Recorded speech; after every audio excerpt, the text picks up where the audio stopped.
सुप्रभात छात्रों, आज मैं फिर से आपको बड़ा ऊकारांत स्त्रीलिंग शब्द बताऊंगी। जैसा कि आप हमेशा से जानते हैं कि जैसे ही हम उच्चारण करेंगे तो जो स्वर प्राप्त होगा उस स्वर के शब्दों को हम सीखेंगे। तो जैसे मान लीजिए मैंने उच्चारण किया चमू।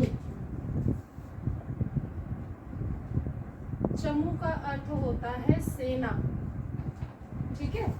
अब यहाँ पे हम चमू का उच्चारण करते हैं तो देख रहे हैं कि हमें बड़े ऊ का स्वर प्राप्त हो रहा है, इसलिए अब ये बड़ी ऊ का रांत स्त्रीलिंग हो गया। जैसा कि आप जानते हैं कि सेना जो होता है, सेना शब्द स्त्रीलिंग होता है, सेना होती है शब्द हम बोलते हैं तो वो एक स्त्रीलिंग शब्द होता है।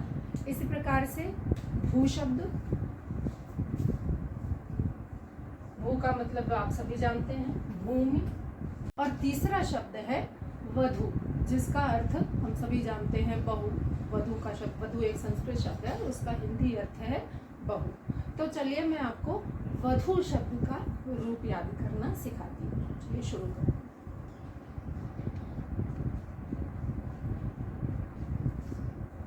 प्रथमा विभक्ति में शब्द हो गया वधु, जिसका अर्थ मैंने आपको बता दिया, बहू होता है।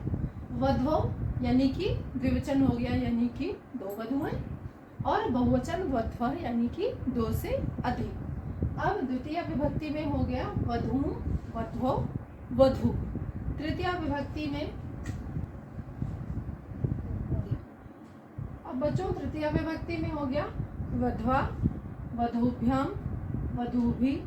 चतुर्थी विभक्ति में हो गया वध्वै, वधूभ्याम, वधूभ्यः। पंचमी विभक्ति हो गई बच्चों वध्वा, वधूभ्याम, वधूभ्यः। षष्ठी विभक्ति हो गई वध्वा, वधो, वधूनाम। सप्तमी विभक्ति वध्वाम, वध्वो, वधूषु। और संबोधन हो गया हे वधू, हे वध्वो, हे वध्व। अब ये क्या है? ये बड़ी ऊकारांत स्त्रीलिंग शब्द के रूप है। इसी प्रकार से बच्चों मैंने आपको जिस तरीके से हर बार मैंने सिखाया है, मैं एक बार ये शब्द सिखाती चलती हूँ और उसके बाद में एक दूसरा बड़ी ऊकारांत शब्द का रूप भी आपको बना करके बता दूंगी। तो प्रथमा विभक्ति वधू, वध्वो, वध्वा। द्वितीय वधू, वध्वो, वधू। तृतीय वध्वा, वधूभ्याम, वधूभि। चतुर्थी वध्वै, वधूभ्याम, वधूभ्यः। पंचमी वध्वा, वधूभ्याम, वधूभ्यः। षष्ठी वध्वा, वध्वो, वधूनाम। सप्तमी वध्वाम, वध्वो, वधूषु। संबोधन हो गया हे वधू, हे वध्वो, हे वध्व। तो ये हो गया बड़ा ऊकारांत स्त्रीलिंग का शब्द का रूप। अब इसके बाद यदि मैं आपको वचनांत ये याद करना बताऊं तो हमेशा जैसा मैंने बताया है वधू, वधूम, वध्वा, वध्वै, वध्वा, वध्वा, वध्वाम, हे वधू। फिर द्विवचन में हो गया वध्वो, वध्वो, वधूभ्याम, वधूभ्याम, वधूभ्याम, वध्वो, वध्वो, हे वध्वो।